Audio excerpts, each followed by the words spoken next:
الحمد لله رب العالمين، والصلاة والسلام على أشرف الخلق أجمعين، سيدنا وحبيبنا محمد صلى الله عليه وعلى آله وصحبه وسلم. في هذه الليلة الطيبة القرآنية المباركة نحن في ضيافة الشيخ عبد الرشيد صوفي. حياكم الله يا شيخ محمد. مرحبا مرحبا، الله يبارك فيك أبو هاشم. كيف حالكم يا شيخ؟ اي نعم صحيح. كيف حال الصحة يا شيخ؟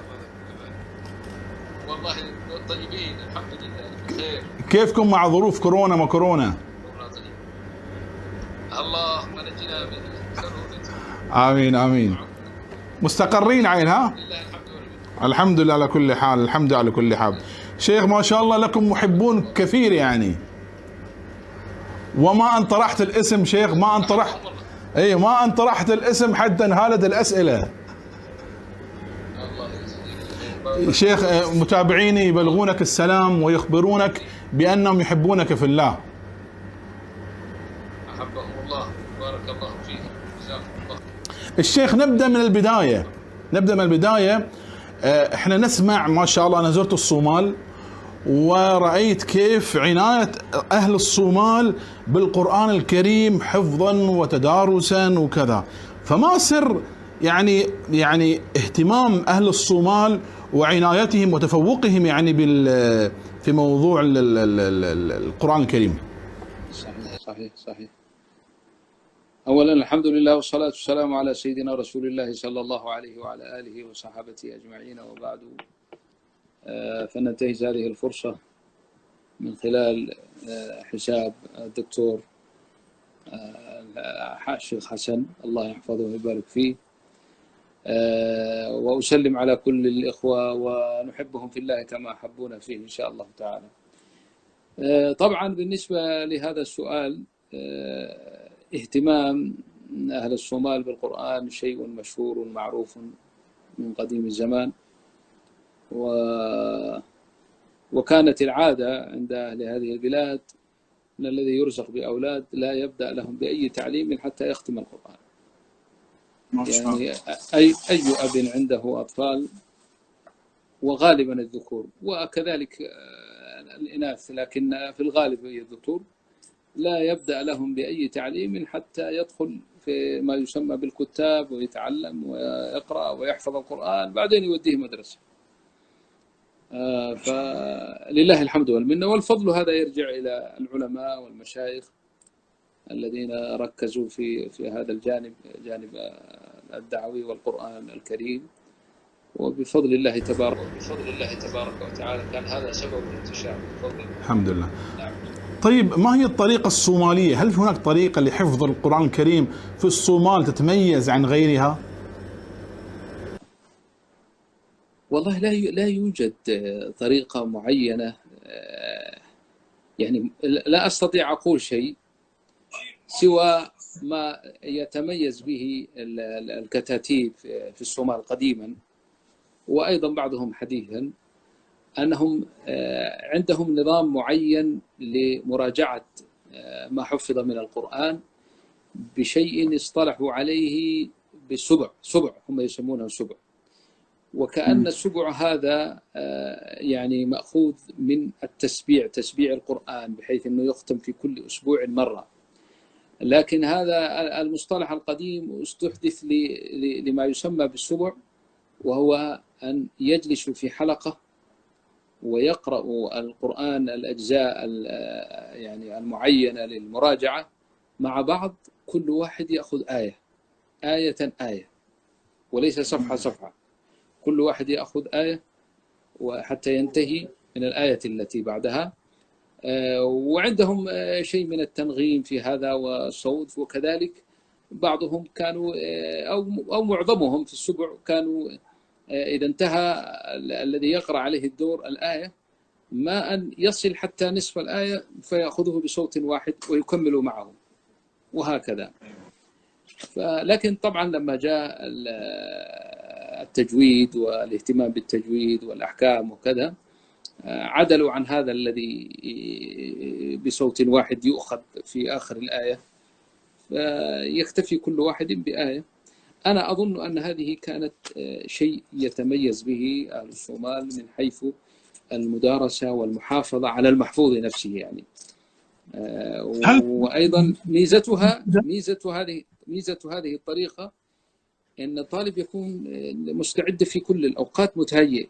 يعني لو القراءة مع بعض مثلا صفحة أو ربع أو كذا قد يغفل، لكن كل آية ينتظر. نعم. طيب الشيخ، طريقة الألواح إلى الآن موجودة في الصومال؟ نعم، طريقة الألواح يعني قد تكون منحصرة هذه الأيام في البوادي والأرياف وبعض القرى، ولكن ما زالت موجودة يعني. والألواح شيء مفيد جدا يعني، جدا يعني. كيف طريقتها باختصار شيخ؟ نعم شيخ. كيف طريقتها باختصار؟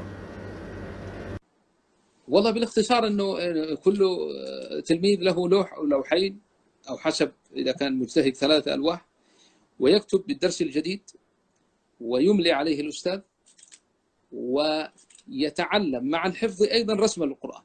يعني ميزة الكتاتيب في الألواح أنه أثناء الكتابة أيضا يتعلم كيف يرسم الكلمة هذه في رسم العثماني، هل هي بالألف، هل هي محذوفة الألف، هل كذا. يعني هذه كلها كانت يعني يهتم بها اهتماما شديدا، مع وصول الاندراس فيما بعد وترك الناس إلى آخره. لكن هذا هو ما شاء الله. طيب شيخ عبد الرشيد، من القراء في شبابه تأثر بهم واستمع إليهم وأحب تلاوتهم؟ بالنسبة لي أنا؟ نعم. نعم. أنا والله من قديم الزمان، وقد بينتها مرارا وتكرارا. طبعا احنا درسنا القرآن على يد الوالد رحمة الله عليه، الذي كان مقرئ البلاد وشيخها، لكن وكان تدريسه في حلقة قرآنية في المسجد، يعني حلقة بعد المغرب وحلقة بعد الفجر، وكل حلقة كان فيها جزء من القرآن، بحيث يختم في كل شهر مرتين. وهذا لا إجازة فيه ولا جمعة فيه ولا عيد فيه ولا أي شيء، ولا كان الناس يعرفون سفر ولا ذهاب ولا إياب منذ الصغر وأنا جالس هناك. ولله الحمد وجدت نفسي بعد فترة من الزمن وأنا حافظ للقرآن من غير أن أتعب نفسي في حفظه. طيب، كانت هذه كانت بداية. لكن الحلقة كانوا يقرؤون بالتجويد، والوالد يصحح لهم التجويد، إنما كتنغم أو نغمة أو كذا ما كانش يعني. فأنا بدأت أستمع إلى الحصري في ذاك الزمن الذي كان يذاع في المسجد يوم الجمعة، كل يوم جمعة قبل الصلاة كانوا يأتون ويضعون هذه الأسطوانات المدورة الكبيرة هذه. فكنت أستمع إليه وأقلده فيما بيني وبين نفسي، حتى اكتشف الوالد يوم من الأيام وأنا أقلد. أنا كنت أستحي، فكنت في الغرفة لوحدي وأقلد صوت الحصري، فما ضبطني حتى شجعني كثيرا ويعني وفرح بي فرحا شديدا، وأمرني بأن أقرأ بهذه الطريقة. وكانت هذه هي البداية. فالشيخ الحصري هو اللي كان في البداية أستاذنا في تحسين القرآن وتنغم فيه، والله أعلم. أنا شيخ في أفريقيا ذهبت عدة دول، رحت الصومال والنيجر والسودان ومالي وأيضا السنغال، فرأيت انتشار تلاوة الحصري بكثرة في أفريقيا. ما السبب؟ ترجع إلى أسباب، من أهمها أن أول تسجيل أصلا أظن سجل بصوت القرآن كامل كان الحصري، وخصوصا القراءة المرتلة. قد كان مثلا عبد الباسط أو كذا لهم تسجيلات بالقراءة المنغمة اللي هي ما تتماشى مع تلك البلاد، لكن قراءة مسجلة بصوت ترتيل أظن ما سبق إلى الحصري أحد. فهذا فضل أسبقية لهم بفضل الله عز وجل. هذا زين شيخ، مع طبعا مع حسنها وإتقانها، مع حسنها وإتقانها وتجويدها وكمالها يعني. نعم. زين شيخ، ممكن تسمعنا تلاوة تحاكي فيها الشيخ الحصري؟ طيب هذه نخليها بعدين ولا لا الآن شيخ، بين في البداية وفي الوسط وفي النهاية وهكذا يعني. إن شاء الله. من أي مكان شئت؟ من أي مكان شيخ. أعوذ بالله من الشيطان الرجيم. بسم الله الرحمن الرحيم. قد أفلح المؤمنون الذين هم في صلاتهم خاشعون والذين هم عن اللغو معرضون والذين هم للزكاة فاعلون والذين هم لفروجهم حافظون إلا على أزواجهم أو ما ملكت أيمانهم فإنهم غير ملومين. فمن ابتغى وراء ذلك فأولئك هم العادون والذين هم لأماناتهم وعهدهم راعون والذين هم على صلواتهم يحافظون أولئك هم الوارثون الذين يرثون الفردوس هم فيها خالدون. ما شاء الله ما شاء الله تبارك الله. أنا متأكد أنه مش مضبوط. لا والله شيخ ما شاء الله، يعني هي لا هي ما شاء الله هي تلاوة حصري بنكهتك يا شيخ. ما شاء الله تبارك الله تبارك الله. شيخ، من هم أبرز من أخذ عنهم الشيخ، من هم أبرز من أخذ عنهم الشيخ عبد الرشيد الصوفي من المشايخ؟ بالنسبة لما أخبرتك، يعني الأول هو طبعا والدي رحمة الله عليه، اللي يعتبر يعني أول من نشر علم القرآن تجويدا وقراءات في الصومال وما حولها، يعني لا نقول الصومال فقط، فيها تدخل فيها إثيوبيا، تدخل فيها مناطق كبيرة في كينيا، أفريقيا على العموم يعني. فأنا أخذت على الوالد في البداية، وثم بعد ذلك تهيأ لي السفر ولله الحمد إلى مصر وفي بداية الثمانينات، ودخلت معهد القراءات والتقيت بمشايخ كبار هناك، درسنا على أيديهم علم القراءات. وفي جنب دراستي النظامية كنت أيضا أقرأ على الشيخ محمد إسماعيل الهمداني في صحن الأزهر، كل المشايخ يعرفونه، كان من القدامى في ذاك الوقت، كان يعني على التقاعد، يعني جالس في المسجد من الصباح إلى الليل يعني يقرأ القرآن يعني. فلله الحمد هو اللي أجازني على القراءات العشر.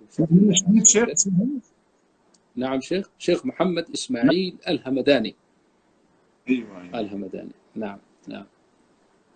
وإلى جنبها مشايخ آخرون يعني، والعهد قديم. أذكر الشيخ أحمد الليثي، كان شيخا كفيفا يرجع له الفضل في دراسته لنا في معهد القراءات، وكان متقنا لعلم القراءات. وحضرت أيضا بعض الحلقات للشيخ السيد عامر عثمان، حضرت له بعض الحلقات في مساجد كان يعمل. فعلى العموم يعني هؤلاء المشايخ هم الأساس يعني، وما زلنا إلى الآن نتعلم. ما شاء الله. شيخ يعني بالنسبة حق الشيخ اللي ذكرته محمد إسماعيل الهمداني، هو طبعا كان شيخ مقرأة الأزهر. ذكر لنا أحد مشايخ الأزهر أن الشيخ محمد إسماعيل الهمداني لم ينظر في المصحف مدة 40 سنة، لم ينظر، حتى سئل في ذلك فقال: القرآن أمامي كأنه سطر واحد، يعني يستظهره بهذه القوة. أي ذكر لنا أحد مشايخة الأزهر، وكان آية في الحفظ. يعني هو كان الشيخ الهمداني ساكن في وراء الأزهر، حي الباطنية، فكان يذهب إلى الأزهر اي كان يذهب الى الازهر يقرا الشاطبيه، ولما يرجع يقرا الطيبه المجزري من شده اتقانه. اي وسمعت، ما ادري شيخ ايضا الله اعلم بهذا، هذه قد نسالك نتاكد انه كان في مجلس واحد احيانا الطلاب يقرؤون مره واحده باكثر من روايه، فكان يميز. هل هذا صحيح؟ هذا لا اعلمه، لا اعلم عنه شيئا. الذي انا يعني سمعت منه مرارا وتكرارا، انا بنفسي استمعت اليه وهو يقرا الطيبه في جلسه واحده من اولها الى اخرها، لما كنا ناتيه في تقريبا الساعه 10 صباحا 11 صباحا، ننتهي من معهد القراءات اجي عنده، فاما اجده في البدايه واما اجده في الوسط. هو كان لا يبدا بشيء قبل ان يتم، يبدا من اول قوله قال محمد هو ابن الجزري يا ذا الجلال ارحمه واغفر واستري والحمد لله على ما يسره من نشر منقول حروف العشرة، ثم الصلاة والسلام السرمدي على النبي المصطفى محمد، إلى أن ينتهي بقوله وقاله محمد بن الجزري يرحمه بفضله الرحمن فظنه من جوده الغفران، ثم يقول قرأه راجي الغفران محمد بن إسماعيل الهمداني، بعدين يقول اقرأ يا ابني خلاص. يعني هذه كانت، فلما سألناه قال أنا هذه الكتب الثلاث عندي، المتون الثلاث، الشاطبية يقول كنت أقرأها، كان يقرأها قبل الفجر، هذا بكلامه لي، قال أنا الشاطبية لأنها قصيدة مباركة أقرأها وقت السحر قبل الفجر، قال والدرة أقرأها بعد صلاة الفجر، والطيبة كان يقرأها وقت الضحى.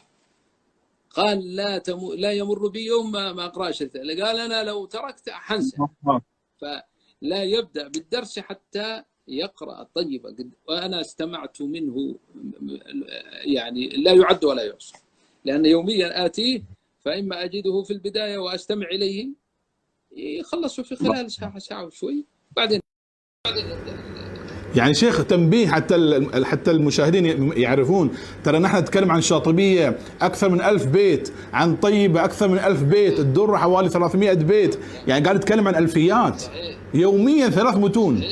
اي ما شاء الله، هذا من الاتقان. بالنسبة للقرآن أنا والله لم أستمع، ما رأيته يفتح مصحفا، ما رأيته أبدا، لكن هل هو لم يفتح المصحف منذ هذه؟ أنا الذي سمعت عن الشيخ المعصراوي، هذا الذي قيل عنه أنه 50 سنة، ولعلكم لكم لقاء معه مباشر ولا شيء تقريبا، لأنه موجود معاصر معك يعني. طيب شيخ، يقول ابن الجزري وبعد تجويدك للحروف لا بد من معرفة الوقوف والابتداء، وهي 3 إذن تام وكاف وحسن. طيب نجد هناك بعض العلماء لهم اهتمام بعلم الوقف، طبعا هو علم مستقل الوقف والابتداء، نجد أن هناك اهتمام بالوقف والابتداء ما نسمع شيء، لا نسمع عنه شيئا الابتداء، فما تعليقك؟ صحيح. نعم هذا سؤال جيد جدا وهو في محله. كما نهتم بالوقف لابد أن نهتم بالابتداء. ربما إغفال الناس عن الابتداء راجع إلى حسن الوقف، يعني لو أن الإنسان أحسن في وقفه فهذا معناه أنه يحسن في الابتداء. يعني كونك تعلمت الوقف ووقفت معناه أنك أنت تبتدي فيما بعد ببدء حسن. لكن الموضوع الذي يتعين الاهتمام به هو الوقف الاضطراري، انقطع نفسك وما استطعت أن تكمل ووقفت في مكان، كيف يكون الابتداء؟ هذا الذي يحتاج إلى فعلا حسن الابتداء. نعم.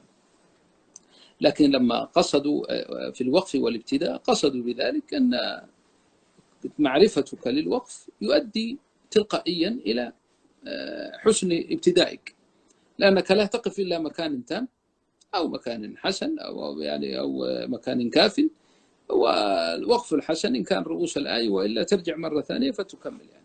لكن عند الرجوع هذا الذي يحتاج إلى الاهتمام به. نعم.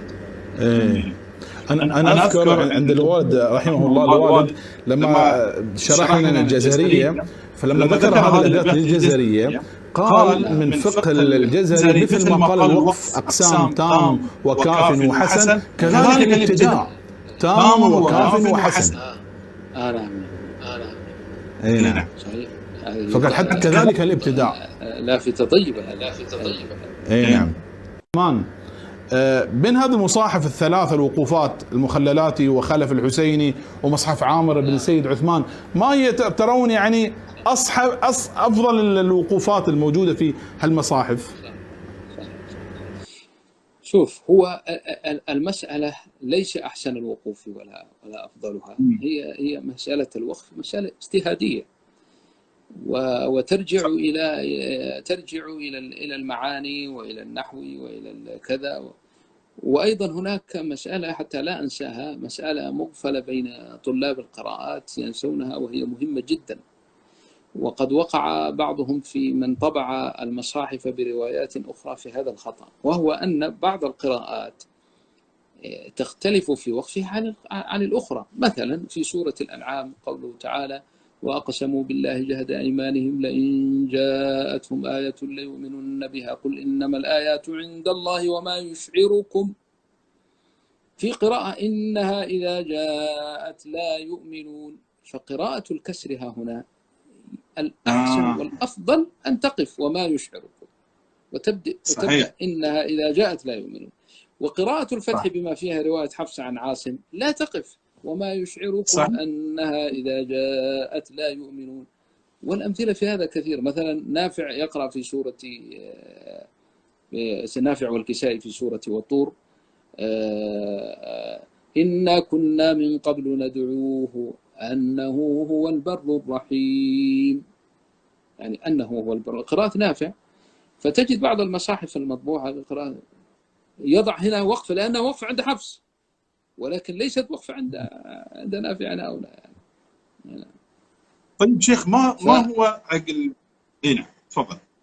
لا بالنسبة للسؤال أنه هل نفضل وقفا على الآخر، أنا لا أرى ذلك. أنها هي مسائل ترجع إلى اجتهاد العلماء ولهم في ذلك حق، وكل من وقف على وقف من الوقوف المعلمة في المصاحف فهو حسن طيب إن شاء الله بإذن الله تعالى.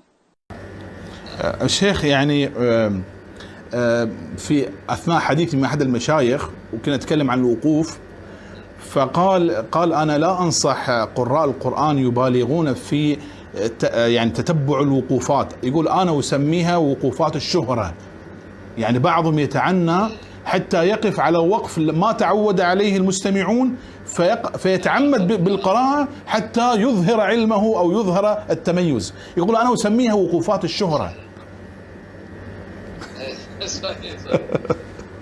شيء غريب. نحن قرأ نحسن الظن فيه، ومن قرأ بشيء لا يعرفه الناس حتى يعرفهم فإن شاء الله قصده أنه يعلم الناس ما لم يعلمه، مثل ما فعلنا احنا في القراءات. صلينا بالقراءات في هذه الآونة الأخيرة، والناس في البداية. شيخ أنا عندي سؤال خاص عن الصلاة شيخ، سنأتي إليه. زين شيخ، احنا نتكلم عن وقت الابتداء. سؤالي لمن يحب أن يبدأ في علم التجويد ويتعلم، ما هو أفضل كتاب ترونه للمبتدئين يبدأ في تعلم التجويد على شيخ؟ التجويد يعني كتبه التي صنفت كثيرة جدا لا عد لها ولا حصر، لكن أفضلها طبعا بالتأكيد وأحسنها والذي درج عليه أئمتنا منذ فترة طويلة هي المنظومات التي يسهل حفظها ويسهل من خلالها استحضار الطالب أثناء يعني تطبيقه لهذا، مثل مثل تحفة الأطفال والجزرية، وهذه المتون التي هي جمعت يعني مبادئ هذا العلم، وفي نفس الوقت يعني هي نظم، والنظم دائما أسهل من النثر يعني. فلو أخذ هذا طيب، لو أخذ بعض الكتب النثرية التي كتبت في النثر غير النظم أيضا، مثل هداية المستفيد كان زمان الناس يأخذون فيه سؤال وجواب، والبرهان كذلك في تجويد القرآن، والكتب هذه كلها طيبة بفضل الله عز وجل يعني. شيخ، هل لكم تصنيف في التجويد أو في القراءات؟ والله الجواب لا، وهذا من تقصيرنا. فعلا ما يعني، ولعل الانشغال بالمشافهة والقراءة وكذا أشغلنا عن ذلك، لكن على كل حال لا يوجد شيء معين، يعني ربما تكون رسائل أو كذا لكنها ما يعني. الشيخ وبعدين بعض المرات يأتي نوع من القناعة أنه قد كما يقولون قتل تأليفا وانتشر انتشارا، فما عسى أن يزيد الشخص يعني. بعض المرات يأتي هذا. نعم. شيخ، انتم كانت لكم زيارة للبحرين سابقا وسويتوا دورة مكثفة لشرح الشاطبية. زين ما شاء الله، يعني كان شيء ملفت يعني. فكيف كانت الدورة عن الشاطبية؟ ما شاء الله تحتاج إلى يعني كيف جات فكرة الدورة مكثفة في الشاطبية، وكم كان مدة الدورة، وكيف كان نتائجها؟ أخونا الله يبارك فيه أبو العتيق الشيخ محمد هو اللي كان اقترح هذا الموضوع ورغبنا فيه ورحنا الحمد لله. وكان أنا أيضا في البداية كنت يعني أستغرب، 10 أيام نخلص فيه الأصول، 10 أيام كيف نخلص الأصول؟ ولكن كان تيسير من الله عز وجل في مسجد كانوا أظن مسجد. صحيح. حتى شيخ بداية الدورة أنت قلت هاي الدورة مكثفة ب6 أيام، أنا ما أدري كيف ستنتهي. صحيح. لكن كان تيسير من الله، لكن الوقت كان مكثف. كنا نجلس من العصر إلى العشاء. إيه صحيح. بس شيخ أنا أشوفها فكرة متميزة، خاصة شيخ لأن اللي يحضر يعني هو في النهاية قد يكون منتهي ومجاز، بس هي مدورة على الفوائد يعني. صحيح. بالنسبة للدورة المكثفة. إيه نعم. سؤالك عن دورة المكثفة. إيه، فأنا أقول لك عن فكرة متميزة. مثل الحفظ المكثف. إي نعم. مثل الحفظ المكثف لا يكفي، بس يأخذ الإنسان فوائد شيخ، فوائد. يواصل هذا. زين شيخ، انت ما شاء الله عليك شيخ، يعني انا اراك متميزا، وهذا يعني يعتبر من الثناء. يعني بعضهم شيخ يعني من القراء المعروفين قد يبرز في منبر واحد، اما في التجويد والقراءة كعلم، واما كحسن اداء وصوت. انت ما شاء الله عليك شيخ تميزت في المنبرين، كعلم واقراء وايضا كصوت واداء، وهذا من فضل الله تعالى عليكم. حسن ظنكم بنا. الله يبارك فيكم. اما انا يعني وليس القصد اني اهل ايه زين شيخ. هاي والله شهادة الناس شيخ، وهؤلاء هم شهود الله تعالى في ارضه. جزاهم الله خير. زين شيخ، ناتي الان الى امين. الان شيخ ناتي الى نظام الشيخ في صلاة التراويح والقيام. طيب. والآن شيخ عنده تميز في التجويد يعني في الصلاة، نريد أن نعرف كم عدد الركعات من حيث عدد الركعات، ومن حيث مقدار القراءة في التراويح والقيام. وفي الآن سويت إضافة جديدة أنت شيخ، وهي القراءة بالروايات. فالآن ودنا نريد أن نتكلم عن هذه التجربة، تجويد التراويح والقيام في عدد الركعات وطول القيام، في عدد مقدار التلاوة، وأيضا في موضوع بالروايات. فلو تحدثنا شيخ عن هذه التجربة.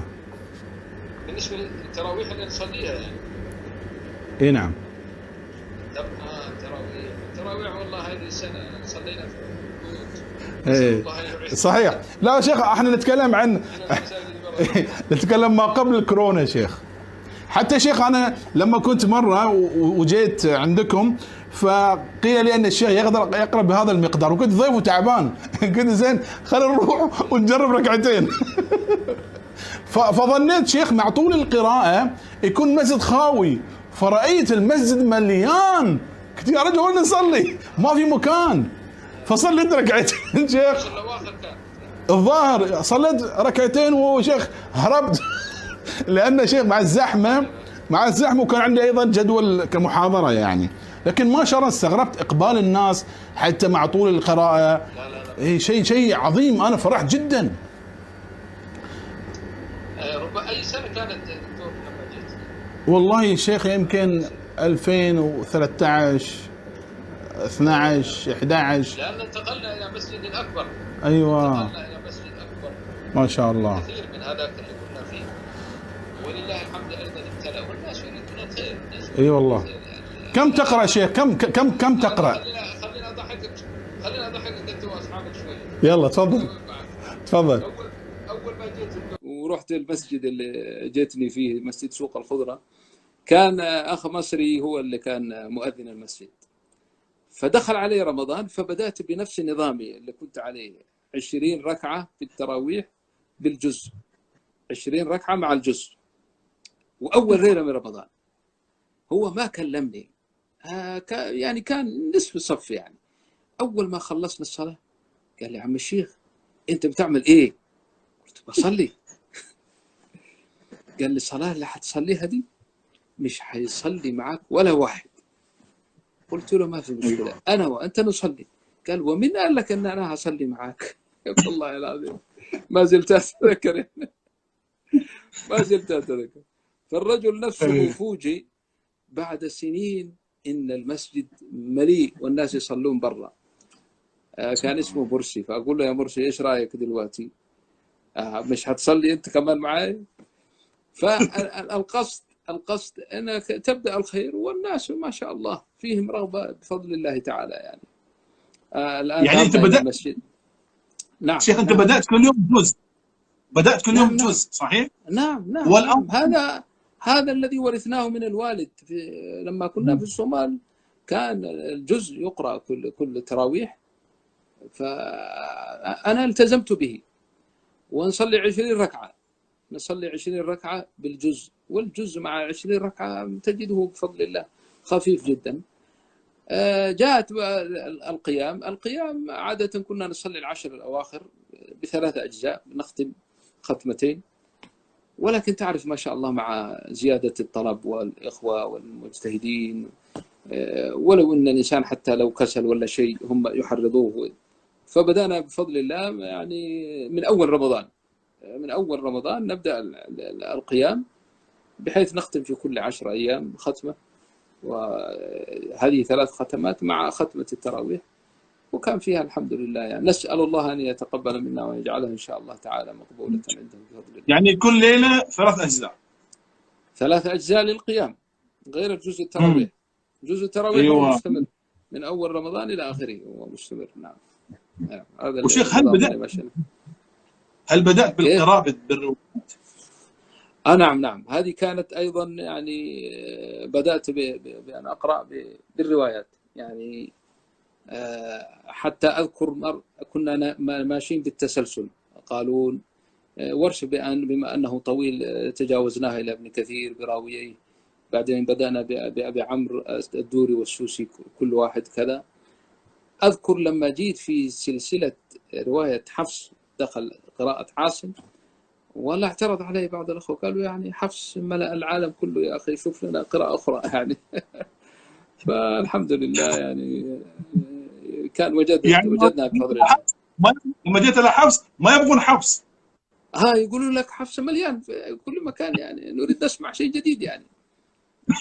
ما شاء الله. والحمد لله أدى إلى هذا، ليس فقط سماع، أدى إلى رغبة الكثيرين في القراءات، وإن شاء الله نعتبر أن هذه كانت يعني دافع من دوافع إقبال الناس على هذا الفن اللي كان مهجور، مما يدلك على أن بعض الناس كانوا يعترضون في البداية، واللي يجيك يقول لك أنت أخطيت يا شيخ. هذه في مرة واحد جالي: أنت قرأت فتثبتوا، هذا شوف المصحف، يجيب لي المصحف، شوف مكتوب فتبينوا، وأنت قارئ فتثبتوا ولا تتق الله. أقول له: يا أخي هذه أنت قراءة أخرى وكذا، لين وأنت فهمه. ومرة كنت أقرأ هشام عن ابن عامر إبراهام، وواحد طلع لي في الناس وقال: يعني يا شيخ أنت إبراهام هذه إنجليزية ولا ألمانية، ولا هذه مش عربية إبراهام؟ فقلت له: أصلا إبراهيم نفسها ليست عربية، إبراهيم هذا اسم من أسماء العجمية، والعرب تصرفت فيها بأسماء كثيرة،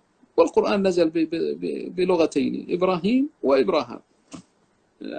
فالحمد لله في البداية الناس يستنكروا يسألوا، ولكن فيما بعد يعرفون، ولله الحمد. الآن صار يعني. شيخ تسمعنا بعض الآيات. شيخ تسمعنا بعض الآيات، واختار أي رواية من الروايات. تسمعنا بعض الآيات. من رواية غير مشتهرة عنك والتلاوة بها؟ والله يا شيخ أنا أظن ما تركت شيء إلا وقرأت فيه، يعني كل القراءات موجودة. ما شاء الله. أي نعم. فإذا اقترحت أنت رواية معينة بنحاول نجيبها إن شاء الله.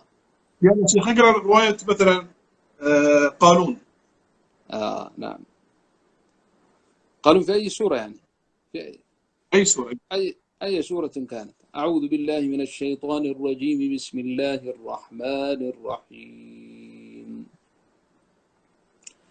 أفرأيت إن متعناهم سنين ثم جاءهم ما كانوا يوعدون ما أغنى عنهم ما كانوا يمتعون وما أهلكنا من قرية إلا لها منذرون ذكرى وما كنا ظالمين وما تنزلت به الشياطين وما ينبغي لهم وما يستطيعون إنهم عن السمع لمعزولون فلا تدع مع الله إلها آخر فتكون من المعذبين وأنذر عشيرتك الأقربين واخفض جناحك لمن اتبعك من المؤمنين فإن عصوك فقل إني بريء مما تعملون فتوكل على العزيز الرحيم الذي يراك حين تقوم وتقلبك في الساجدين إنه هو السميع العليم هل أنبئكم على من تنزل الشياطين تنزل على كل أفاك أثيم يلقون السمع وأكثرهم كاذبون والشعراء يتبعهم الغاوون ألم تر أنهم في كل واد يهيمون وأنهم يقولون ما لا يفعلون إلا الذين آمنوا وعملوا الصالحات وذكروا الله كثيرا وانتصروا من بعد ما ظلموا وسيعلم الذين ظلموا أي منقلب ينقلبون. صدق الله العظيم. هذه رواية قالون بالصلة، له وجهان في ميم الجمع، له الإسكان وله الصلة كما هو معلوم يعني. نعم. الله شيخ، في موقف ذكرت لي مرة، أنا جلست معاك مرة وقلت موقف طريف يعني إذا تذكره، يوم رحت مكة عمرة وكان معك كأنه خالك أو شيء، وقفوك ودخلوك، تذكر الموقف؟ تذكر يا شيخ؟ لو تذكر لنا إياه الموقف. والله كأنك رايح عمرة يعني. إيه لو تذكر الآن شيخ لنا موقف طريف يعني جميل. حج ها. أيوه. الله يعيننا يا رب العالمين. آمين آمين آمين. قلنا نحج بالسيارة. أيوه. وأنا أصلا عندي بيت في مستأجر في مكة، وأولادي درسوا هناك، وكان مرة عندي أسرة هناك. المهم أنا يعتبر واحد من أهل مكة يعني.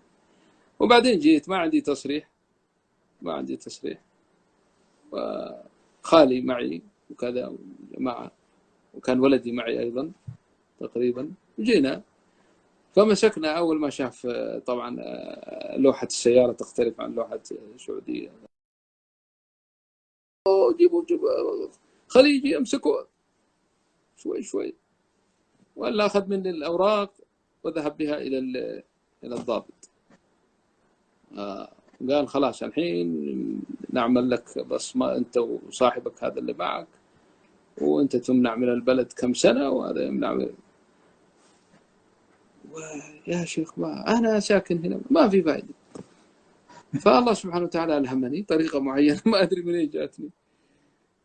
أنا قلت يا أخي أنت تعرف الشيخ الكبير الشيخ عبد الرشيد الشيخ علزوم، تستمع إلى قراءتي؟ قال إيه. قلت يعني أنا هذا الشخص يا أخي. سبحان الله منين جات هذه ما أدري. قال صحيح أنت يا شيخ عبد الرشيد؟ قلت أنا الشيخ عبد الرشيد. والله نظر إلي وضحك وقال أنتم يعني سبحان الله، بالعكس أنت على رؤوسنا وتأسف لي وكذا. قلت له بعدين أنا يعني ما توقعت أن أطالب بالتسلية، أنا من أهل مكة، أنا عندي بيت وعندي كذا. وكان فرج من الله عز وجل، وقال يلا حركوا السيارة، وكمان كلم قال ما حد يمسكه. الحمد لله وصلت السيارة إلى تحت بيتي بفضل الله عز وجل. وأنا طبعا استغفرت الله وقلت يا رب سامحني، أنا لست بشيخ ولا شيء، لكن كنت أريد أن وين سمعت هذه القصة؟ شيخ أنا سمعتها منك، كنت جلست معاك وقلت لي هذه القصة. فشيخ أنا قلت لك في وقتها، قلت سبحان الله هذا القرآن شفع لك في الدنيا، عسى الله أن يشفع لك في الآخرة. يا رب. آمين آمين. على الصراط إلى الجنة إن شاء الله. شيخ ما دام جبنا هذه القصة، لك قصة جميلة جدا في مطار القاهرة مع قوله تعالى أمن يجيب المضطر إذا دعاه.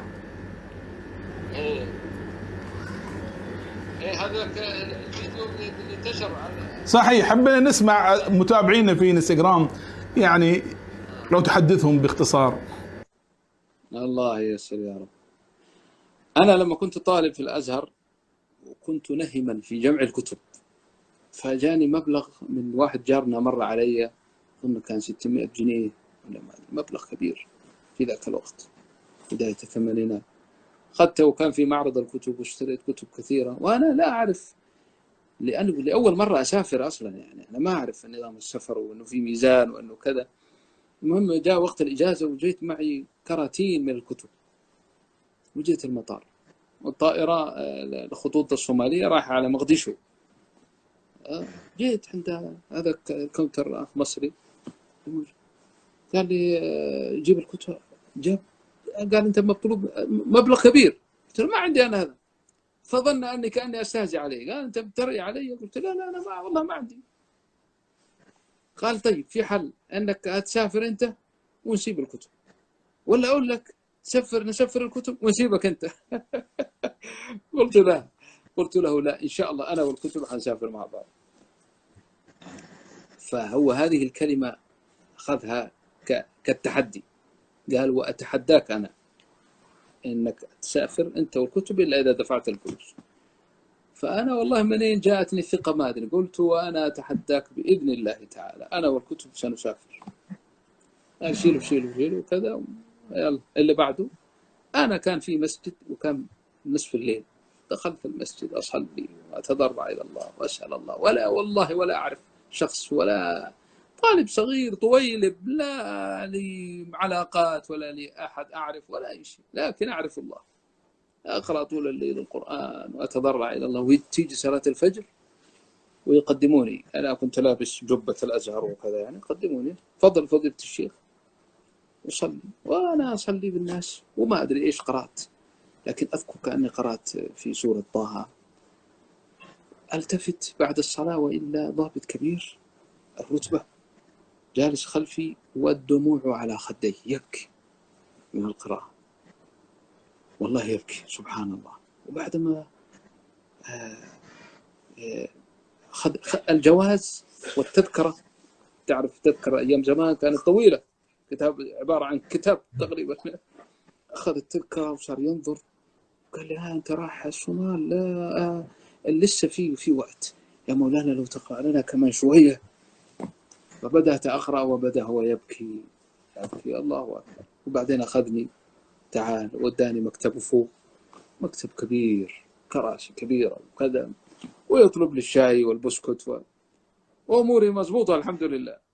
وأنا إلى الآن لا أعرف، بعدين تبين لي أن هذا الرجل هو مدير أمن المطار كله، الكل في الكل. فبعدين قال لي أنت مع فضيلة الشيخ أنت ما عملتش ليه الإجراءات؟ قلت والله أنا كان عندي مشكلة في الميزان وكذا. فعلى طول أخذ تليفون، من اللي موجود على الكاونتر الصومالية؟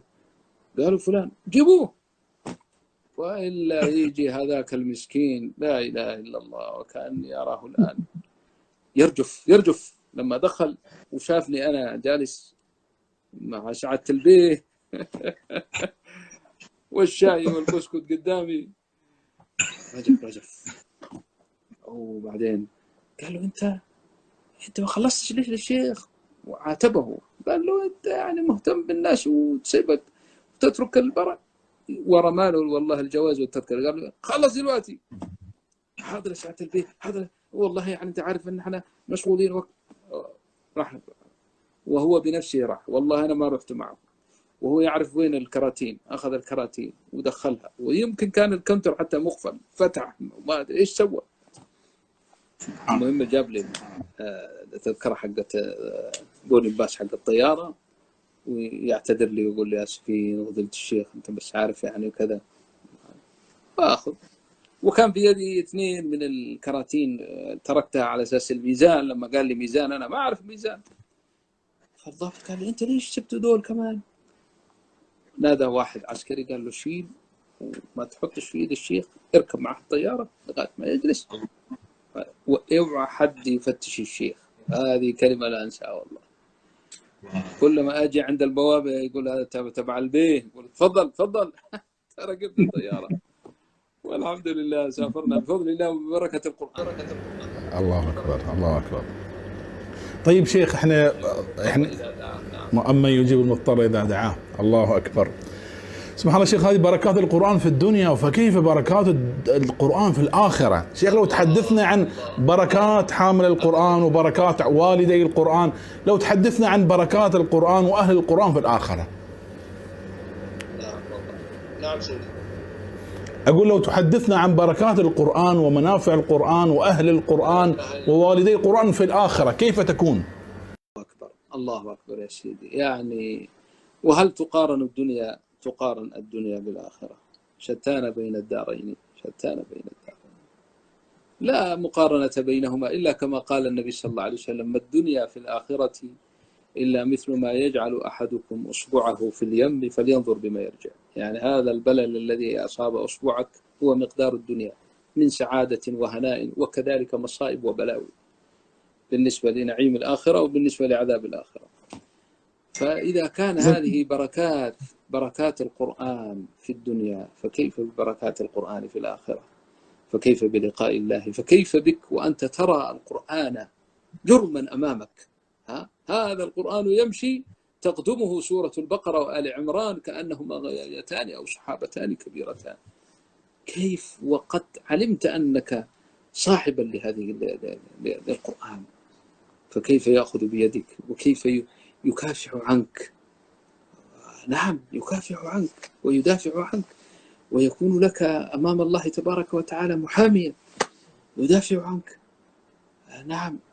ثم بعد ذلك يعني صاحب القرآن بفضل الله لا خوف عليه، لا خوف عليه لا في الدنيا ولا في الآخرة. طبعا إن صح هذا أو لم يصح، لكن أنا سمعت من والدي رحمة الله عليه أنه شيخه الذي قرأ له القرآن كان عادته يختم في كل أسبوع القرآن، فلما حضرت الوفاة عنده قال لتلامذته: استمعوا إلي بعد أن تقبروني تدفنوني، فإن استمريت في مكان قراءتي فلا عليكم، اذهبوا، وإن لم تسمعوا شيئا فأكثروا لي الدعاء. هذا الشيخ والدي يعني ومعلمه. لكن والدي للأمانة العلمية قال: أنا ما حضرت الوفاة، أنا سافرت، لكن لما رجعت وقد استفاض الخبر وتواتر أن التلاميذ في تلك الليلة سمعوه يقرأ من نفس المكان الذي كان يقرأ منه. هذا لا غرابة فيه، والله على كل شيء قدير. وقد ثبت في الأحاديث أن رجلا كان سمع سورة الملك تقرأ، فلما سأل أنه قال: هذا قبر رجل مؤمن يقرأ سورة الملك. لكن هذه يعني ترجع إلى أن الله تعالى يري من يشاء هذه الآيات ليثبت عباده. فإن شاء الله صاحب القرآن يقرأ في قبره، يؤنسه في قبره، وإذا قام من قبره يتلقاه بالبشر والهناء، وإذا راح عند السؤال يكون معه، لا يتخلى عنه، ولن يتركه القرآن حتى يدخله أعلى درجات الجنان، ويكون معه كذلك في الجنة. نعم إن شاء الله. جعلنا الله من أهل الجنة. آمين آمين آمين آمين. يا شيخ الآن بغينا أيضا نتكلم عن ختمة للقرآن الكريم، كأنك عندك ختمة، هل هي ختمة واحدة برواية واحدة أم عندك بعدة روايات ختمة للقرآن الكريم؟ اللي هي مسجلة؟ المسجلة أي نعم. كيف سجلتها؟ أين سجلتها؟ أيوة، تسجيل القرآن أنا عندي أول ما بدأنا نصلي بالتراويح كان بعض الإخوة يسجلون تسجيل بدائي وكذا. بعض أهل الخير في هذا البلد المبارك وسمعوا كذا واستحسنوا أنهم يكون هذا الأمر رسمي. فكان شيخ جزاه الله خير رغبني في هذا، وأنا تمنعت في البداية يعني أن يكون أمر رسمي، يعني لو واحد سجل في الصلاة وكذا. لكن الله شرح صدري وذهبت. أنا ذهبت إلى مصر ليسجل القرآن هناك. والاستحسان لأن يكون التسجيل في مصر لأسباب من أهمها أنه يكون أمام لجنة، ما يكون الواحد يعني يقرأ قراءات وكذا وشيء يتركه للأمة ويكون على مسؤوليتي لوحدي، لأن أمام لجنة من كبار المشايخ. وتشرف أنه كان رئيس اللجنة دائما شيخنا الشيخ المعصراوي الذي هو ما زال موجود معنا هنا يعني. فكان الشيخ وواحد آخر عضوين دائما يجلسان أثناء تسجيل القرآن بفضل الله عز وجل. وبعد الانتهاء أيضا يعرض على مشيخة الأزهر وكذا. تم بهذه التسجيلات 7 روايات، ليس 7 قراءات، 7 روايات. ما شاء الله. قراءة أبي عمرو براوييه، وقراءة الكسائي براوييه، وقراءة عاصم براوييه، والرواية التي بدأت بها خلف عن حمزة يعني هذه الرواية. فلهذا كانت حوالي 7 التي سجلت رسميا.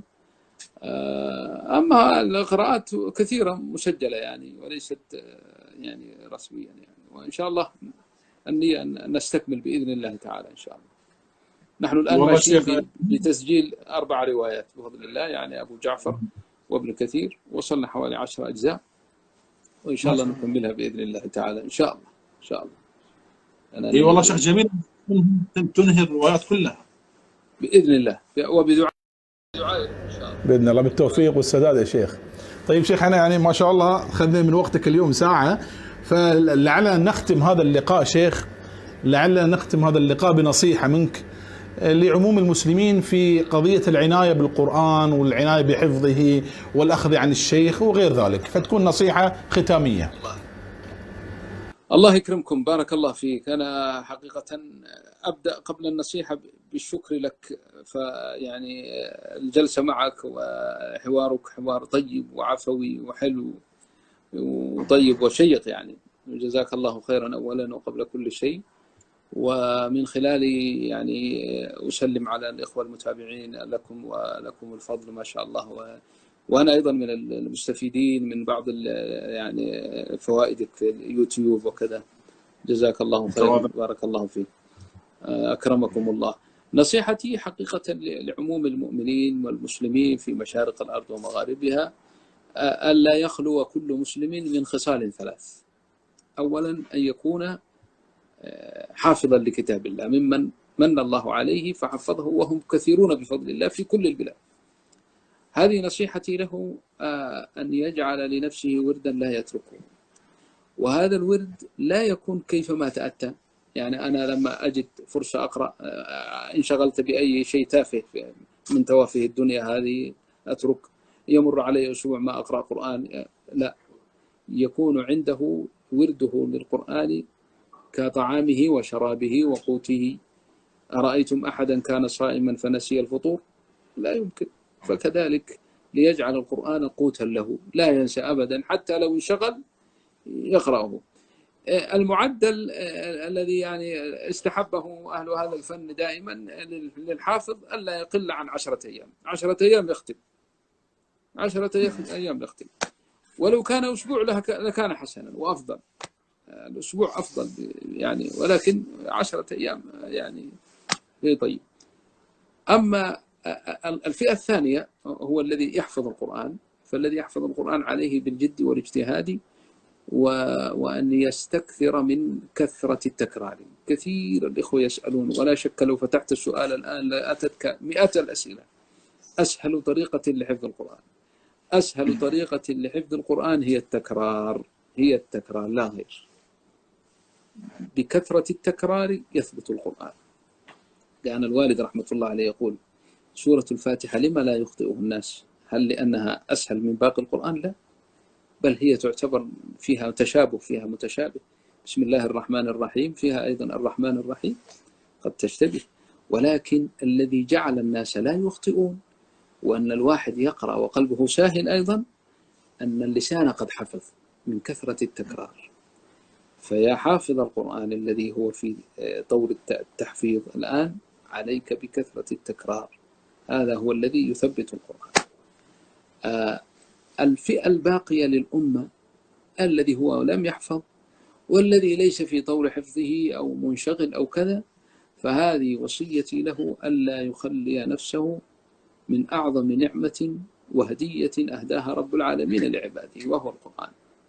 عليك أن تجعل لنفسك وردا كل يوم ولو جزءا تأخذ من المصحف، إن لم تستطع قراءته بنفسك فالله يسر الآن وكثر هذه الأجهزة، الآيفون الذي أو الجهاز الذي في يدك فيه كل المشايخ وفيه كل. فعلى يعني أهم شيء أن تخصص وقتا لكتاب الله عز وجل تقرأه كل يوم، وأن تجعل هذا قوتا لقلبك كما أنه قوت بطنك الطعام فهذا قوت قلبك. فهذه وصيتي للعموم. ما أدري أتكلم مع الإخوة الذين يحفظون القرآن أو الحفظ في مسألة الوصل، أهمية الوصل التي نسيت.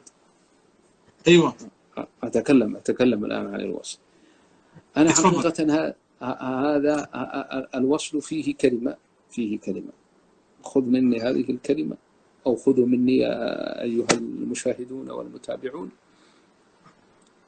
من لم يحفظ الحركات كحفظه للكلمات فليس بحافظ. خذوها كده، حطوها في هذا: من لم يحفظ الحركات. أنا أقول لك على العموم، الذي لا يحفظ حركات القرآن كحفظه لكلمات القرآن ويقول أنا حافظ ليس بحافظ. حافظ القرآن الذي يحفظ كلمات القرآن ويحفظ حركات القرآن. واحد لا يعرف غرابيب سود حركتها إيش؟ واحد من الجالسين يقول لي الآن سود، هو كويس لأنه يعني حفظ بالوصل.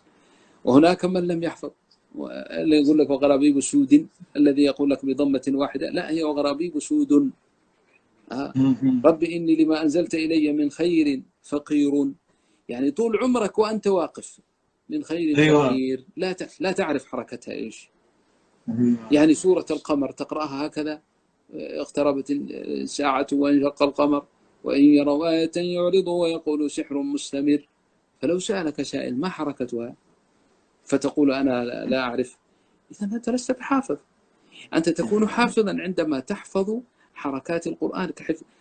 أنا لا أقصد بهذا أن نترك الوقف ونقرأ بالوصل، لكن أنا أقصد أن الإغفال العام الآن في الأمة أنهم يحفظون بالوقف، هذا إهمال شديد وترك وتفويت لتعلم القرآن صراحة. لنفترض أن عدمت المصاحف في البلاد كلها، كيف أين المرجع؟ مرجع هو حفظك وأنت لا تحفظ الحركات. ثم إن هل الأصل الوصل أم الوقف؟ الأصل هو الوصل. ولذلك نحن في الوقف في التجويد نسمي الوقف العارض شوف سموه وقف العارض للسكون، يعني هو عارض، الأصل هو الوصل.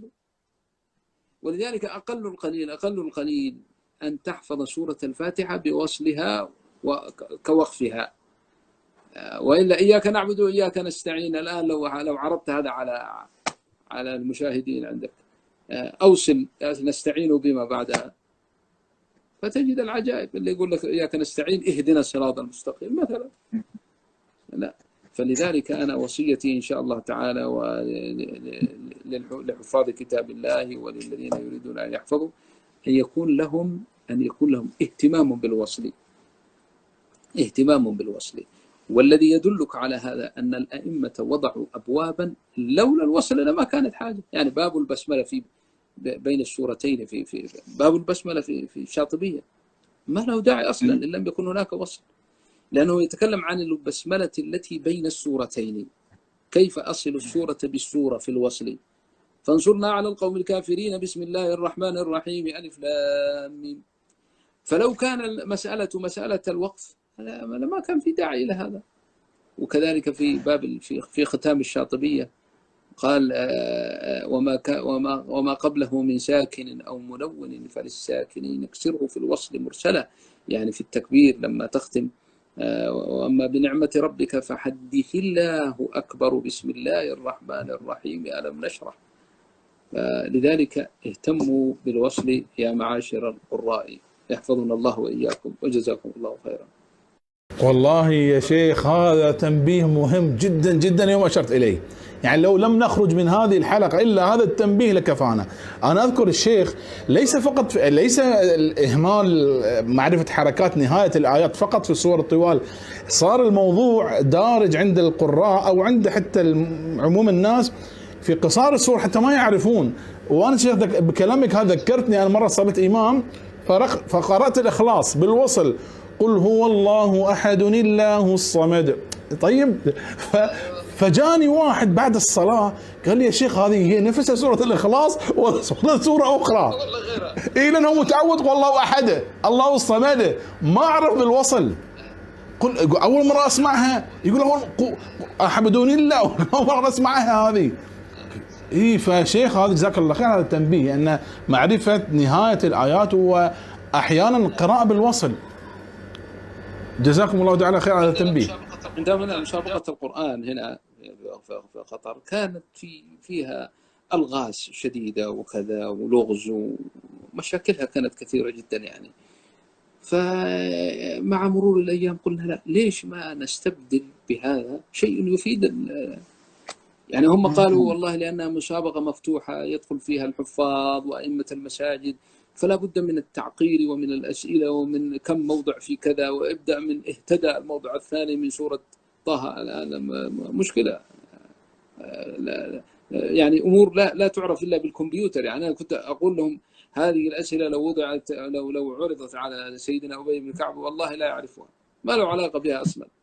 إسرائيل كم موضع في سورة البقرة، الموضع الثالث من كذا، أشياء ما لها وجهلها كعلمها وعلمها كجهلها لا فائدة منه.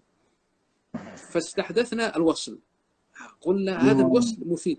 والذي حداني إلى هذا، الذي جعلني إلى هذا، أن كان واحد أخ إمام متقن هنا بنغالي، هو كان كل سنة إما يجيب الثاني أو الثالث أو الأول، وهي مسابقة صعبة جدا. فكان يوم أنا كنت في اللجنة، كنت رئيس اللجنة، فمر علي فقرأ سورة الأحقاف ويلك آمن والذي قال لوالديه أف لكما أتعدانني أن أخرج وقد خلت القرون من قبلي وهما يستغيثان الله ويلك آمن، وبدأ إن وعد الله حق. قلت له لا، أوصل اقرأ بالوصل، فلم يعرف. قال ويلك، بعدين قال ويلك آمن إن وعد الله حق، آمن إن وعد الله. سبحان الله، يعني أنت اللي كل سنة تجيب الأول والثاني لا تعرف أن آمن هنا فعل أمر وهي جزم، آمن إن وعد الله حق. طب ما يعرفه مبني على جزم. فالمهم فجاءت الحمد لله أن أي واحد مميز كان يسموه خواص، حافظ أو إمام مسجد أو كذا أو ممن سبق له الفوز، يوضع له سؤال في الوصل، فأدى فرق كبير جدا. والآن كلهم، وهذا واحد منهم أخونا وضاح الجاب الأول في سنة من السنين، ما زال إلى الآن يشكرني ويعني ويقول لي جزاك الله خيرا في هذه المسألة يعني. فلذلك أهمية الوصل مهمة جدا. فوصيتي خصوصا لحفاظ القرآن أن يجعلوا من وردهم وردا بالوصل. يعني مثلا أنا عندي ورد أختم في هذا الأسبوع، أجعله وصل كله أقرأ بالوصل، لا أقف في أي مكان، كأن لا وقف عندي، أتعلمه. الأسبوع اللي بعده أخليه بالوقف. ونحن لا ننكر أن رونق القرآن وجماله وحسنه هو بالوقف، والآيات بترتيبها العجيب وتفصيلها هو بالوقف، وأن الوقف يعني على رؤوس الآية، أن نقف على رؤوس الآية سنة، هذا كله مفروغ منه، ولكن لا يؤدي هذا إلى إغفال شيء عظيم من القرآن الكريم ألا وهو.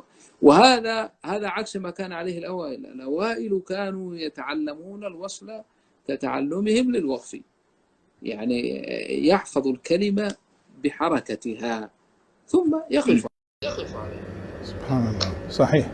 الله يبارك فيك والله يا شيخ، هذا التنبيه واللفتة أنا سعدت بها جدا، لأنه يغفل عنها الكثير، وبعضهم كما ذكرت قد يكون حافظ متقن، لكن حتى قصار السور لأنه تعود فقط على وقف على رأس الآي فما يميز يعني. جزاكم الله تعالى خيرا. شيخ ممكن تختم بتلاوة؟ يا شيخ. ليس أن عامة الناس يجهلون هذا الأمر، بل وجدنا من المرموقين أسماءهم المذكورين يعني ولا داعي لذكر اسمه ينكر هذه المسألة، ينكر، يقول لك ما في شيء اسمه وصف. طب ليش؟ وقف بس، ما في إلا الوقف. ولما؟ إيش السبب يعني؟ ولما جاء الأئمة كلهم يتكلمون عن الوصف؟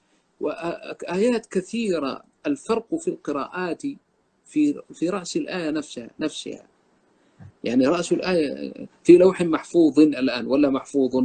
قراءتان. نافع يقرأ لوح محفوظ، باقي القراء لوح محفوظ، يعني لولا الوصل لما كان لها فائدة أصلا لذكرها. فالذي يحزنك أن تجد واحد مرموق وله كلمة بل ويكون شيخا ومع ذلك يعني مش يجهل الموضوع، لا ينكر حتى يقول ما فهم. جزاك الله خيرا يعني. وإياك إن شاء الله شيخ. على هذه المسألة. لا وافقك شيخ، أبصم معك يا شيخ. الله يبارك فيك شيخ. ممكن تختم اللقاء بتلاوة برواية خلف؟ طيب إن شاء الله. رواية خلف من أي موقع من القرآن؟ والله لو تقرأ شيخ الضحى مع الشرح. والضحى مع الشرح. طيب بسم الله. أعوذ بالله من الشيطان الرجيم. بسم الله الرحمن الرحيم. والضحى والليل إذا سجى ما ودعك ربك وما قلى وللآخرة خير لك من الأولى ولسوف يعطيك ربك فترضى ألم يجدك يتيما فآوى ووجدك ضالا فهدي ووجدك عائلا فأغني فأما اليتيم فلا تقهر وأما السائل فلا تنهر وأما بنعمة ربك فحدث ألم نشرح لك صدرك ووضعنا عنك وزرك الذي أنقض ظهرك ورفعنا لك ذكرك فإن مع العسر يسرا إن مع العسر يسرا فإذا فرغت فانصب وإلى ربك فارغب. شيخ ما شاء الله تبارك الله. في نهاية اللقاء شيخ لا يسعني إلا أن أشكرك يا شيخ على استجابة الدعوة وعلى حضورك ومشاركتي في هذا البث. ويعلم الله أنا أحبك في الله ولك محبين كثر في العالم الإسلامي. ما أن أعلنت عن الحلقة يا شيخ والله انهالت الأسئلة والرسائل بالمئات والله يا شيخ من حبهم لك. فأنا سعيد أنك أنت اللي إحنا كنا ضيوفك واستمعنا إليك واستفدنا من علمك. والله يبارك فيك يا شيخ. الله يبارك فيك شيخ. الله يبارك فيك. بارك الله فيك. حياكم الله. آمين. ما شاء الله. الحمد لله. الله تعالى القبول في هذا البث وكان الواحد أنا حقيقة في قرارة نفسي كنت أقول والله البرامج هذه والأجهزة قد تشغل الإنسان، ولكن تبين لنا فوائدها الجمة، يعني لما نرى أمثالكم إن شاء الله تفيدون الأمة بإذن الله تعالى، وتربطون بين يعني أواصر المشايخ يعني والمحبين وكذا. فأكرمك الله وبارك الله فيك وبارك في جهودك وجعلك إن شاء الله مقبولا عنده. وكذلك أدعو للإخوة المتابعين والسامعين والمشاهدين أن الله تعالى يغفر لنا ولهم ويهدينا وإياهم واجعلنا وإياهم من الصالحين، واجعلنا وإياهم من أهل القرآن العاملين به. اللهم اجعلنا من أهل القرآن العاملين به، اللهم اجعلنا من أهل القرآن العاملين به. اللهم اجعل حسن تلاوته على ألسنتنا، واجعل فقهه وفهمه في أفئدتنا، واجعل العمل به على جوارحنا، واجعله حجة لنا يوم القيامة ولا تجعله حجة علينا يا رب العالمين. رب اغفر وارحم وأنت خير الراحمين. اللهم اغفر لوالدينا، اللهم اغفر لوالدينا، اللهم اغفر لوالدينا وارحمهم كما ربونا صغارا، وأصلح لنا في ذرياتنا، واهدنا واهد أمة حبيبك محمد صلى الله عليه وسلم أجمعين. وجزاك الله خيرا. وأنت يعني الشريف تدعو الله لنا، أنت الذي المفروض تدعو الله لنا ونحن. الله يبارك فيك، الله يبارك فيكم وينفع بكم يا شيخ وينفع بكم، وجزاكم الله تعالى خير على ما أفدتم. بارك الله تعالى فيكم ونفع بعلمكم. نستودعكم الله الذي لا تضيع ودائعه. السلام عليكم ورحمة الله. عليكم السلام ورحمة الله وبركاته.